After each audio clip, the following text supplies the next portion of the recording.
संसार बिहार है, गौरव अपार बिहार है। ये धरती महावीर बुद्ध की, स्वतंत्रता के युद्ध की, ये राजनीति की शुद्धि की, परिवर्तनों की पुकार है, गंगा की धार बिहार है।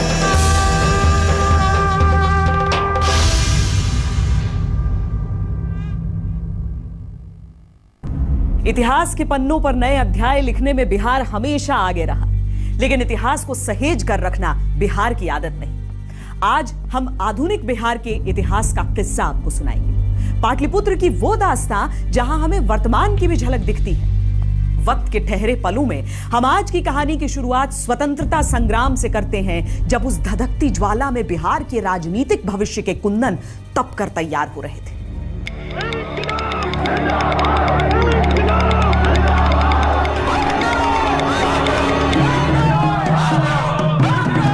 आजादी के इस जंग में बिहार के युवा अपना सब कुछ कुर्बान कर रहे थे। एक तरफ खुदीराम बोस और प्रफुल्ल चाकी जैसे नौजवान थे, जिन्होंने हंसते हंसते मौत को गले लगा लिया। मैं अब अपील नहीं करना चाहता, मुझे फांसी की सजा मंजूर है। कैसी बातें कर रहे हो खुदीराम, तुम्हारी जान इतनी सस्ती नहीं है। हम अपील जरूर करेंगे। मेरी जान का मोल मेरे देश से बड़ा नहीं। दूसरी तरफ नौजवानों की एक ऐसी पीढ़ी जो महात्मा गांधी से प्रभावित थी। आजादी की लड़ाई में बिहार ने बहुत महत्वपूर्ण योगदान दिया था और बहुत काफी क्रांतिकारी लोग थे जो आजादी के आंदोलन में लगे हुए थे।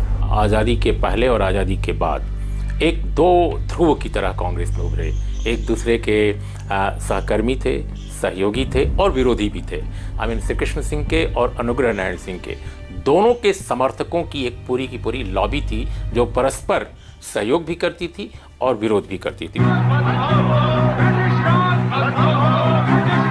बिहार की माटी से स्वतंत्रता के सत्याग्रही उपज रहे थे।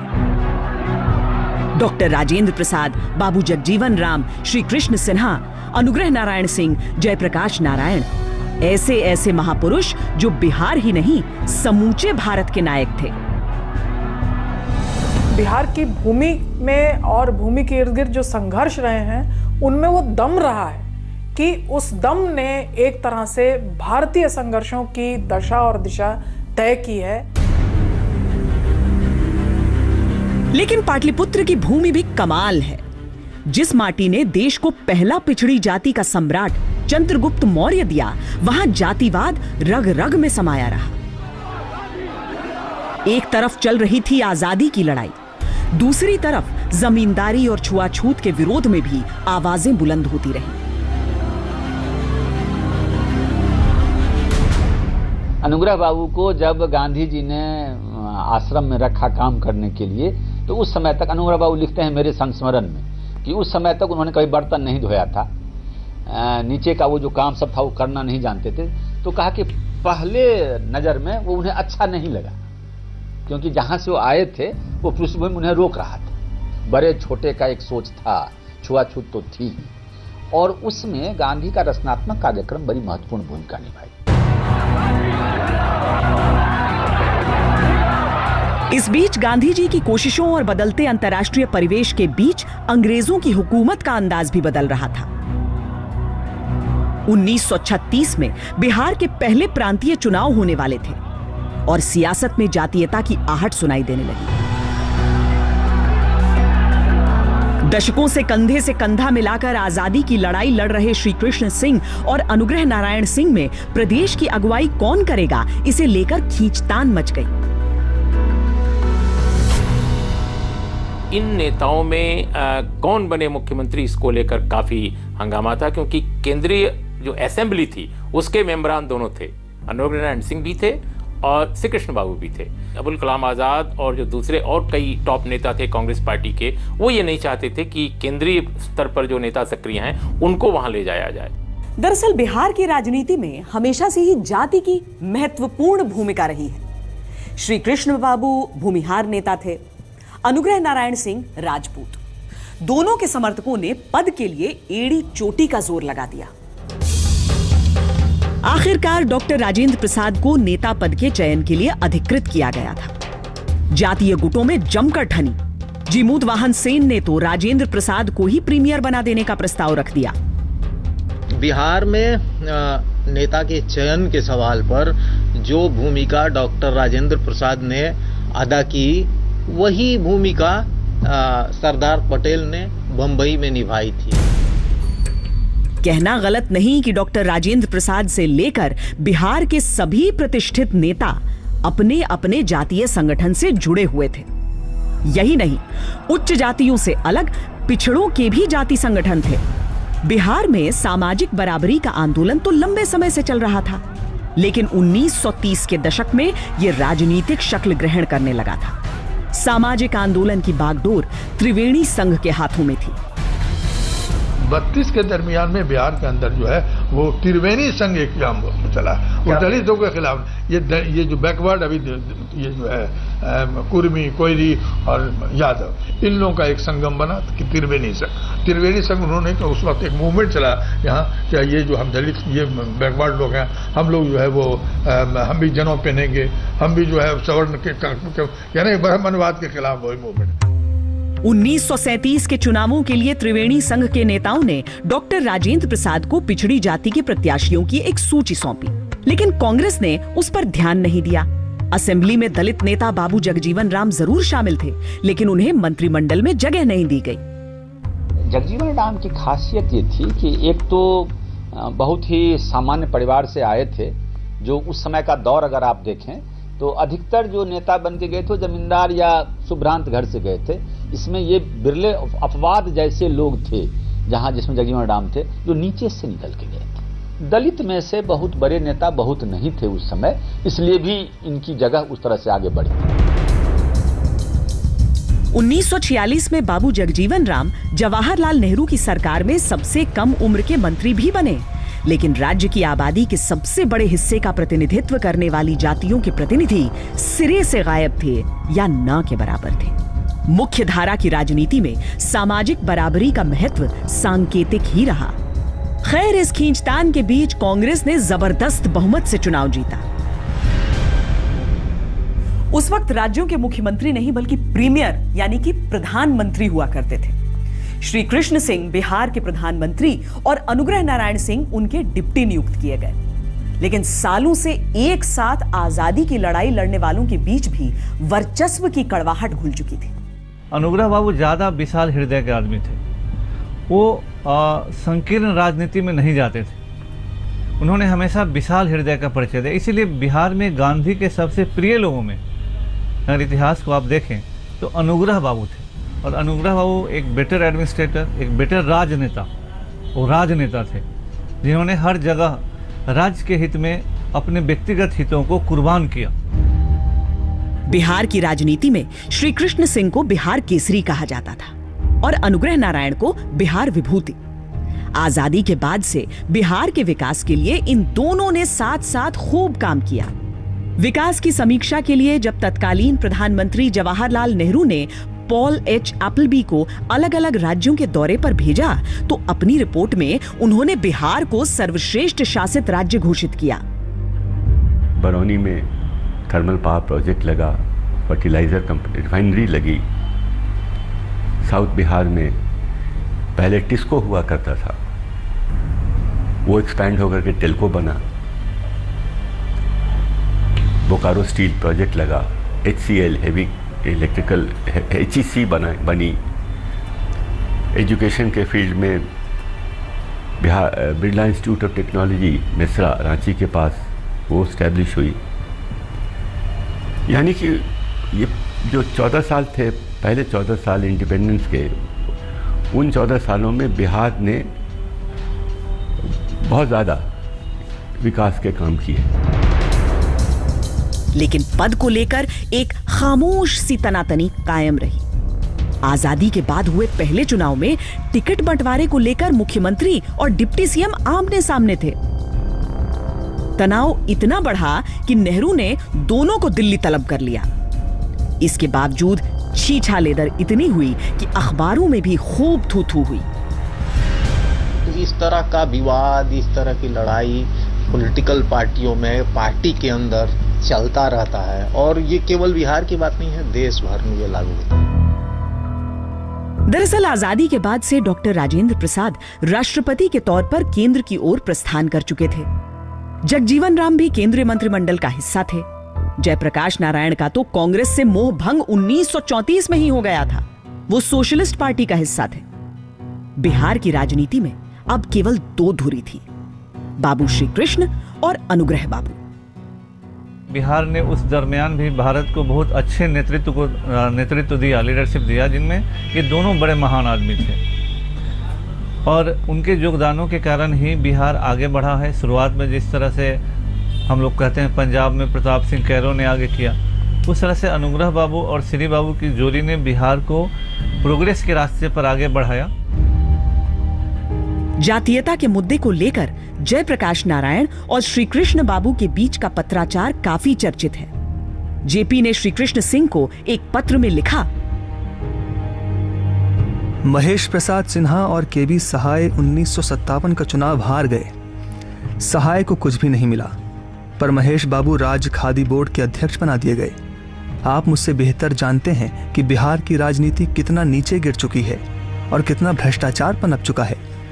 आप और अनुग्रह बाबू के बीच प्रतिद्वंदिता के कारण राज्य में जातीयता ने खतरनाक स्वरूप ग्रहण कर लिया है।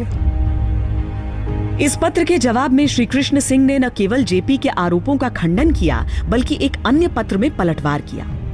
उन्होंने लिखा, जेपी भी जात पात से ऊपर नहीं उठ पाए। वो चाहते हैं कि उनकी ही कायस्थ जाति के केबी सहाय को मैं अपना उत्तराधिकारी बना दूं। केबी सहाय अत्यंत सक्षम मंत्रियों में माने जाते थे। हालांकि वो मुख्यमंत्री हुए तो उन पे गंभीर आरोप लगे, उनके मंत्रिमंडल पे लगे, उनके कामकाज के खिलाफ आंदोलन हुआ। तो उनके संबंध में कोई पत्र जिसमें केबी सहाय का उल्लेख था, वह श्री कृष्ण बाबू को जयप्रकाश जी ने लिखा था। अनुग्रह बाबू जुलाई 1957 में चल बसे, लेकिन सियासी खींचतान में केवल किरदारों का फर्क आया। अपना कार्यकाल खत्म होने से पहले ही 1961 में श्री कृष्ण सिंह का भी निधन हो गया। बिहार के पहले मुख्यमंत्री जिन्होंने लगातार 23 साल तक बिहार पर शासन किया। उनके 23 साल के शासन के मुकाबले बिहार अब तक 23 मुख्यमंत्री देख चुका है। बिहार की राजनीति में काफी कुछ बदल रहा था, और वो भी बेहद तेजी से।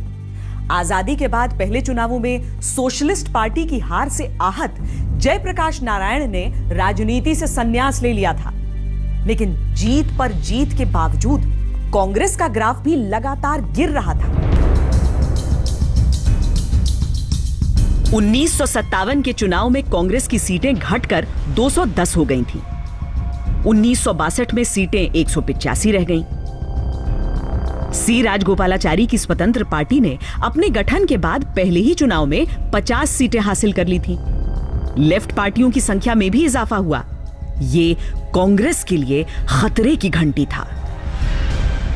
कांग्रेस के खिलाफ छात्रों में, युवकों में और जनता में एक उभार देखने को मिला था। कांग्रेस का एकाधिकार हुआ करता था, तो एकाधिकार उनका टूटा और उसके खिलाफ में कम्युनिस्टों और सोशलिस्टों का, समाजवादियों और वामपंथी पार्टियों का इतना बिखराव भी नहीं था सोशलिस्ट मूवमेंट में, कम्युनिस्ट मूवमेंट में। बाबू श्री कृष्ण की मृत्यु के बाद 18 दिनों के लिए दीप नारायण सिंह को बिहार का सीएम बनाया गया और फिर कुर्सी संभाली विनोदानंद झा ने। 62 विधानसभा में जीत के बाद विनोदानंद एक बार फिर मुख्यमंत्री बने, लेकिन कांग्रेस की किस्मत केवल राज्यों में नहीं बदल रही थी, केंद्र की सियासत में भी काफी कुछ बदल रहा था। 1962 के युद्ध में चीन के हाथों शिकस्त ने केंद्रीय नेतृत्व को कमजोर कर दिया था। इस बदलती परिस्थिति को भांपते हुए तमिलनाडु के कांग्रेसी मुख्यमंत्री के कामराज ने देश के सभी कांग्रेस मुख्यमंत्रियों को अपने अपने पद छोड़कर पार्टी को मजबूत बनाने के कार्य में जुटने की सलाह दी। कामराज के मार्फत एक योजना रखी गई कि जो इतने उम्र के ऊपर के जितने लोग हैं वो इस्तीफा दे दें स्वेच्छा से पार्टी के लिए, एक नए लीडरशिप के लिए। तो ये तरकीब काम कर गई और बहुत पुराने लीडर्स हटे, जो बचे उस तरह के कुछ लोग बचे। 1-2 साल के बाद इंदिरा गांधी ने उन लोगों को एलिमिनेट भी किया पार्टी से। इसके तहत देश भर के 8 मुख्यमंत्रियों ने अपने पद छोड़े। बिहार के मुख्यमंत्री विनोदानंद झा भी इसमें शामिल थे। बिहार के मुख्यमंत्री के तौर पर उनकी जगह ली कृष्ण बल्लभ सहाय ने, जिनकी पैरवी 5 साल पहले जयप्रकाश नारायण ने अपनी चिट्ठी में की थी। सहाय के कार्यकाल में बिहार में कई उद्योग स्थापित हुए। Barauni refinery, Bokaro steel plant, heavy engineering corporation उन्हीं के कार्यकाल में कमीशन किए गए। हालांकि आगे चलकर उन पर भ्रष्टाचार के कई आरोप भी लगे। जांच में कई आरोपों को सही पाया गया था। उस इंडियन नेशन में कई खंड में श्री बाबू और जयप्रकाश नारायण जी के पत्राचार का प्रकाशन हुआ था। उन पत्राचार में काफ़ी एक दूसरे के विरुद्ध तीखे आरोप भी लगाए थे और उसमें जयप्रकाश नारायण जी ने श्री कृष्ण बल्लभ सहाय जी का के नाम की भी चर्चा की थी। उधर केंद्र में भी उथल पुथल मची थी। एक तो 62 युद्ध का प्रभाव, उस पर 1964 में जवाहरलाल नेहरू का निधन। सत्ता के संघर्ष के बीच लाल बहादुर शास्त्री भारत के प्रधानमंत्री बने। पद संभाला तो बेहाल अर्थव्यवस्था को संभालने की चुनौती थी और 1965 में पाकिस्तान से जंग भी शुरू हो गई। 62 के जख्म की पीड़ा 65 युद्ध में पाकिस्तान को परास्त कर कम कर दी गई, पर 1966 में शास्त्री जी भी चल बसे। सत्ता की बागडोर इंदिरा गांधी के हाथों में आ गई और कांग्रेस की पकड़ देश पर ढीली होती चली गई। कांग्रेस के लिए यह अंदरूनी कलह का दौर था। 3 साल के फासले में 2 युद्ध ने अर्थव्यवस्था पर गहरी मार की थी। इंदिरा गांधी के प्रधानमंत्री बनने से पार्टी के दिग्गज नेता नाराज थे। बदहाली के बीच देश में गुस्सा उबल रहा था। अगस्त 1965 में स्वतंत्रता के बाद बिहार का सबसे बड़ा आंदोलन भड़क उठा। एक तो महंगाई, ऊपर से केबी सहाय सरकार का भ्रष्टाचार। पुलिस दमन ने आग और भड़का दी।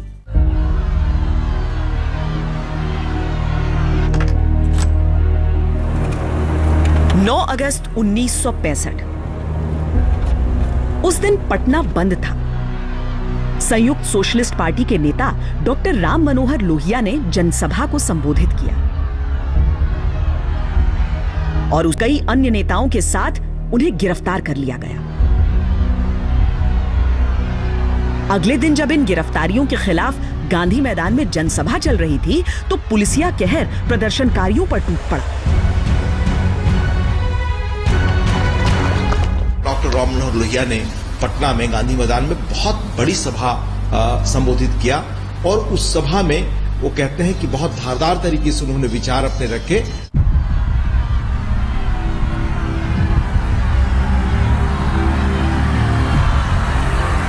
कर्पूरी ठाकुर समेत संयुक्त सोशलिस्ट पार्टी के 7 नेता बुरी तरह घायल हुए।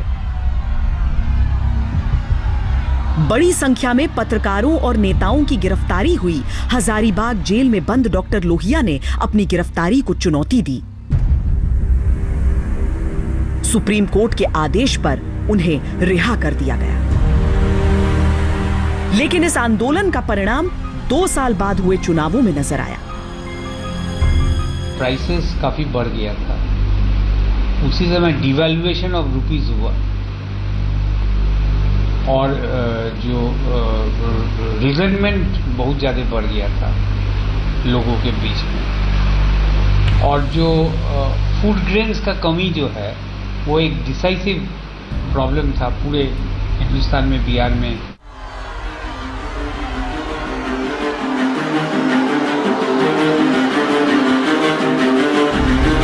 इसी बीच 1966 में अर्थव्यवस्था कुछ और चरमराई। रुपया लुढ़कते हुए न्यूनतम स्तर को छूने लगा। कुदरत ने भी बिहार को नहीं बख्शा। प्रदेश भयंकर अकाल की चपेट में आ गया। चारों ओर भुखमरी फैल गई।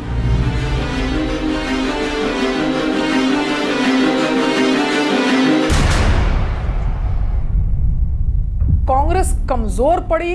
कांग्रेस को अपने शासन के बाहर के लोगों से कोलैबोरेशंस करने पड़े और जयप्रकाश नारायण की भी अहम भूमिका रही। इसके बाद ही हम देखते हैं कि विनोबा भावे भी बिहार में अग्रसर हुए। तो 66 का अकाल जो है एक तरह से वो गैर कांग्रेसवाद के लिए और वहां के प्रशासन को एक मानवीय तरीके से प्रशासन करे, इन दोनों बातों को लेकर के ये अकाल एक तरह से इतिहास में एक बहुत बड़ी दुर्घटना रही, मैं कहूंगी। जब उत्तर भारत सूखे और अकाल से पीड़ित था तो महंगाई बहुत ऊंची और महंगाई इतनी बढ़ी कि आम आदमी का जो बजट था वह उसके बस में था नहीं, यानी जीना दुर्भर था।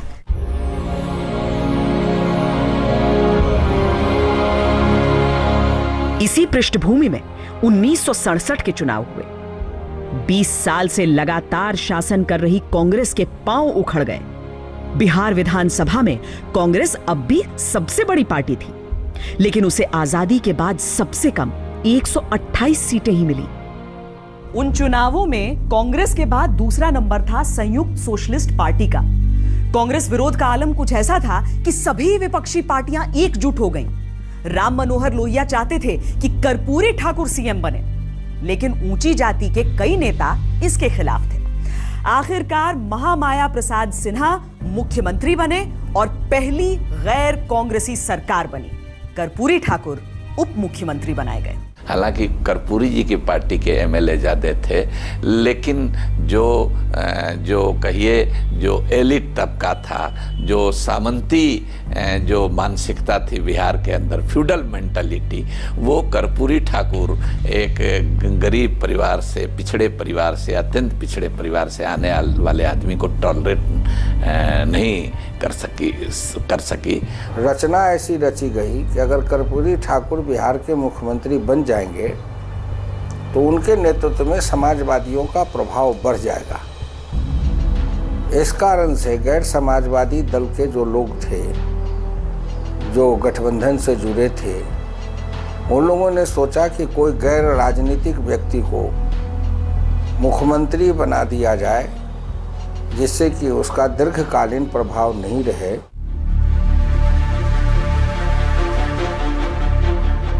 आम चुनावों में भी पहली बार कांग्रेस को घाटा हुआ। उन्हें पिछले चुनावों से 60 सीटें कम मिली। सिर्फ बिहार ही नहीं, केरल, उड़ीसा, पंजाब, पश्चिम बंगाल में भी गैर कांग्रेसी गठबंधन सरकारें बनी।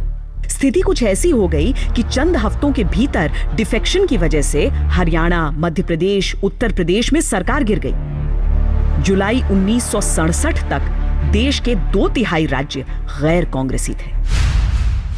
ये राम मनोहर लोहिया हुआ करते थे, उन्होंने एक नारा दिया था, वो सोशलिस्ट थे, कि भाई ये हम जो सब बट जाते हैं तो क्यों नहीं करते कि भाई जो अपोजिशन इकट्ठी हो जाए और कांग्रेस का मुकाबला करे। कांग्रेस उसकी वजह से आती है क्योंकि हम लोग इकट्ठे नहीं होते। तो ये जो एक बात उसने कही, ये काफ़ी दूसरी पार्टियों ने, दलों ने सोची और उसके बाद ये शुरू हुआ कि भाई हाँ, हम इकट्ठे होकर एक कोलिशन बनाएं और ये कांग्रेस को होता है। लेकिन विपक्ष कुछ इस तरह से बंटा था कि पार्टियां ही बंटती बिखरती चली गईं। बिहार में सरकार बनकर 6 महीने होने को थे जब कांग्रेस से संयुक्त सोशलिस्ट पार्टी में आए बीपी मंडल ने अलग अलग पार्टियों के पिछड़ी जाति के विधायकों को लेकर शोषित दल का गठन कर लिया। शोषित दल भी इन्हीं जो टकराहट थी कांग्रेस के अंदर, उसी का एक तरह से रिफ्लेक्शन है, एक तरह से उसका कल्बिनेशन है। एक ऐसा सर्वमान्य, सर्वस्वीकृत कोई नेतृत्व नहीं था जिसकी अगुवाई में, जिसके इर्द गिर्द सारे लोग एक होते। गठबंधन की सरकार 10 महीने के आगे नहीं चल सकी और जिस कांग्रेस के विरोध के नाम पर पार्टियां एकजुट हुई थी, उसी कांग्रेस के समर्थन से शोषित दल ने सरकार बना ली। यह एक अजीब सा दौर था।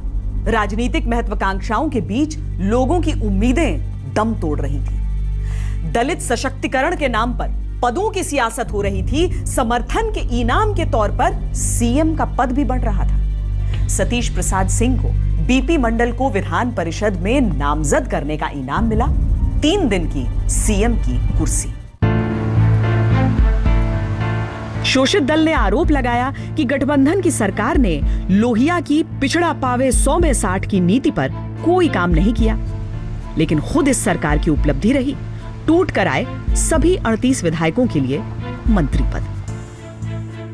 व्यक्तिगत आकांक्षा महत्वाकांक्षा का परिणाम था और वह एक ऐसा पॉलिटिकल इवेंट था जो क्षणिक था, कुछ दिनों के लिए था।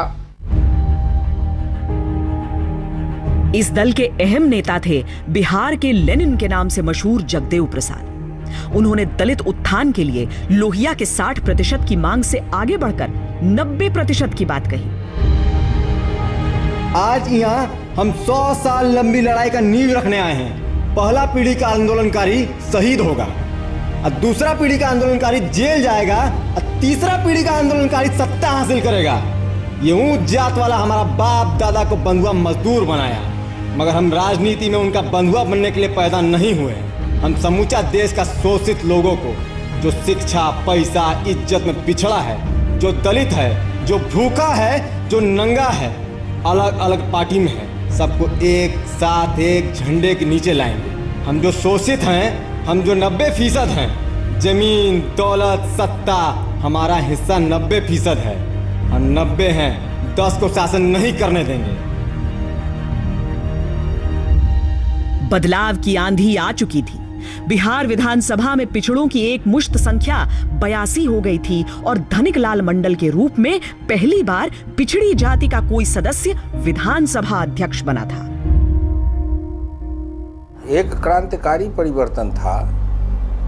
जो डॉक्टर लोहिया हमेशा ये नारा लगाते थे कि डॉक्टर लोहिया बांधा गांठ पिछड़ा पावे 100 में 60, और ये आंदोलन काफ़ी जोर पकड़ा था और संयुक्त सोशलिस्ट पार्टी पर डॉक्टर लोहिया का प्रभाव था, जीवित थे। और डॉक्टर लोहिया के ही प्रभाव के कारण कर्पूरी ठाकुर बिहार में संयुक्त सोशलिस्ट पार्टी के नेता बने, उप मुख्यमंत्री भी बने और धनिक लाल मंडल को विधानसभा का अध्यक्ष भी बनाया गया। और धनिक लाल मंडल जी ने काफ़ी निष्पक्षता, योग्यता और दूरदर्शिता से उस अध्यक्ष के पद का संचालन किया। शोषित दल की यह सरकार मुश्किल से 20 दिन चल पाई। कांग्रेस ने अपना समर्थन वापस खींच लिया और फरवरी 1968 में दलित नेता भोला पासवान शास्त्री को मुख्यमंत्री बनाकर बिहार की सत्ता फिर हासिल कर ली। इसी बीच जून 1968 में बिहार में राष्ट्रपति शासन लागू हो गया और इसी के दौरान हुए मध्यावधि चुनाव। इन चुनावों में किसी भी एक दल को बहुमत नहीं मिला। हां, कांग्रेस की स्थिति कुछ और बिगड़ गई। अब विधानसभा में उसकी संख्या रह गई 118। किसी तरह हरिहर सिंह की अगुवाई में सरकार बनी। कांग्रेस का यह सिद्धांत कि जब वो सत्ता से बाहर होती है तो विरोधी दलों में से लोगों को तैयार करके दल में फुट बना करके उनको प्रधानमंत्री या मुख्यमंत्री बनवा देना, फिर उनके पैर के नीचे से गद्दी बहुत कम समय में खींच लेना, ये कांग्रेस की पुरानी शैली रही। और इसकी शुरुआत बिहार से हुई थी, जो बाद में आपने देखा कि चरण सिंह को प्रधानमंत्री बनवाकर उनको विश्वास मत भी नहीं प्राप्त करने दिया, चंद्रशेखर जी को 1 साल भी नहीं चलने दिया। ये कांग्रेस की कार्य संस्कृति का हिस्सा रहा। इस बीच केंद्र की सियासत में भी बहुत कुछ चल रहा था। 1969 में अनुशासनहीनता के नाम पर इंदिरा गांधी को पार्टी से निष्कासित कर दिया गया, लेकिन इंदिरा प्रधानमंत्री थीं और उनके साथ ऑल इंडिया कांग्रेस कमेटी के आधे से अधिक सदस्य आ गए। इंदिरा के कांग्रेस को चुनाव आयोग ने असली कांग्रेस माना और मोरारजी देसाई, के कामराज के साथ कांग्रेस का दूसरा धड़ा कांग्रेस ओ यानी संगठन कांग्रेस कहलाया। इंदिरा गांधी के खिलाफ एक पुराने कांग्रेसी नेताओं की सैद्धांतिक लड़ाई थी। उस सैद्धांतिक लड़ाई के कारण कांग्रेस संगठन बना। बिहार में हरिहर सिंह की सरकार गिर गई और 13 दिन के लिए कांग्रेस ओ के भोला पासवान शास्त्री की सरकार बनी। ये मुख्यमंत्री के तौर पर उनका दूसरा कार्यकाल था। इसके बाद करीब 10 महीने के लिए दरोगा प्रसाद राय सीएम बने। फिर 163 दिन के लिए कर्पूरी ठाकुर की सरकार बनी और फिर 222 दिनों के लिए भोला पासवान शास्त्री फिर सीएम की कुर्सी पर बैठे। बिहार में जितने ही सत्ता का परिवर्तन हुआ उतने ही पिछड़े वर्गों के लोगों को अवसर मिला और उनमें जागृति आई। बिहार का सौभाग्य था कि दलित समाज से पहली बार भोला पासवान शास्त्री जैसे ईमानदार, चरित्रवान, लोकप्रिय, सुयोग्य व्यक्ति को मुख्यमंत्री बनने का अवसर मिला। इसी दौर में दल बदल की राजनीति से भी सबका परिचय हो रहा था। 67 से 69 के बीच महज 2 सालों में 6 सरकारें बनी और गिरी। केंद्र में भी स्थिति बदल रही थी। महंगाई, बेरोजगारी, उदासीनता को 1971 जंग की बेमिसाल जीत ने बदल डाला था। इंदिरा में अब विरोधियों को भी दुर्गा नजर आ रही थी। केंद्र में इंदिरा की कांग्रेस की बदलती स्थिति का असर बिहार में भी नजर आने लगा। अगले ही साल बिहार चुनाव थे, लेकिन यह बदलाव बिहार की राजनीति में क्षणिक था। जिन नीतियों की खातिर, जिस लक्ष्य को लेकर बिहार में विपक्ष खड़ा हुआ था, कांग्रेस के खिलाफ एकजुट हुआ था, उसका आधार खिसक रहा था। निजी महत्वाकांक्षाओं में सार्वजनिक भलाई की मंशा उलझ कर तार-तार हो गई थी। 1967 में संयुक्त सोशलिस्ट पार्टी की सरकार के बाद से 5 साल में 9 सरकारें बन चुकी थी। 71 के रण विजय ने इंदिरा गांधी की छवि को कुछ ऐसा बदला कि पार्टी का सियासी वर्तमान ही चमक गया। 1972 के बिहार विधानसभा चुनाव में कांग्रेस ने 167 सीटों के साथ बहुमत हासिल कर लिया। गठबंधन और गुटबाजी के अध्याय का पटाक्षेप हो गया। मिसेस गांधी थी, वो फिर से अमर्ज हो गई 1969 में कि कांग्रेस को जब उसने तोड़ा तो उससे वो एक नई रोशनी, नया ख्यालात वगैरह, और जैसे मैंने कहा कि इंश्योरेंस को, बैंकों को नेशनलाइज को करके वो ऐसा लगा कि भाई एक हर कोई आदमी समझता था कि मेरी भी हालत सुधरेगी, तो एक आशा थी कि भाई यही गरीबी हटाएगी। लेकिन सालों से सत्ता के अंदर बाहर होती रही कांग्रेस में अब स्थानीय स्तर पर भयंकर गुटबंदी थी। कोई एक मान्य नेता पार्टी में था ही नहीं और सर्वोच्च पद पर आसीन करने के पीछे सामाजिक गणित अहम होता जा रहा था।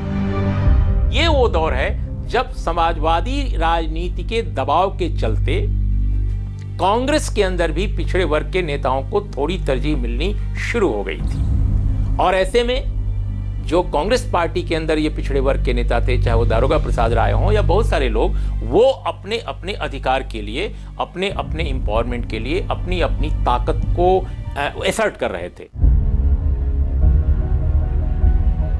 कांग्रेस आला कमान के निर्देश पर केदार पांडे को मुख्यमंत्री बनाया गया। हालांकि उनके खिलाफ सुगबुगाहट पार्टी में उस वक्त भी थी। नियंत्रण मजबूत करने के लिए सरकार गठन के बाद केदार पांडे 7 मंत्रियों को हटाना चाहते थे, पर मंत्रियों ने इस्तीफा देने से ही इनकार कर दिया। पहली बार शायद कांग्रेस में कोई पिछड़ी जाति का व्यक्ति मुख्यमंत्री बना।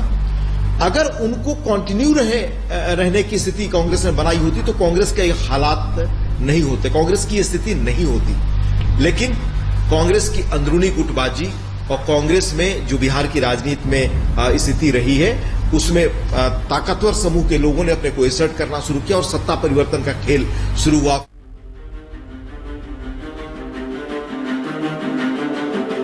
इसके बाद शुरू हुआ सियासी ड्रामे का लंबा दौर। केदार पांडे ने मंत्रिमंडल को ही भंग कर दिया और अप्रैल 1973 में जब दोबारा मंत्रिमंडल का गठन हुआ तो शपथ ग्रहण के दिन ही कई विधायकों ने मंत्री बनने से इनकार कर दिया। उस दिन किसी तरह यह नाटक खत्म हुआ, लेकिन 2 महीने बाद 24 मंत्रियों ने केदार पांडे के प्रति अविश्वास जता दिया। आला कमान को केदार पांडे को हटाना पड़ा और 2 जुलाई 1973 को बिहार को पहला अल्पसंख्यक मुख्यमंत्री मिला, अब्दुल गफूर। पाटलिपुत्र का इतिहास समूचे हिंदुस्तान का इतिहास रहा है और पाटलिपुत्र का वर्तमान हिंदुस्तान की राजनीति का प्रतिबिंब। कैसे बिहार की धरती से उठी संपूर्ण क्रांति की पुकार दिखाएंगे पाटलिपुत्र के अगले एपिसोड में। आप देखते रहिए आज तक।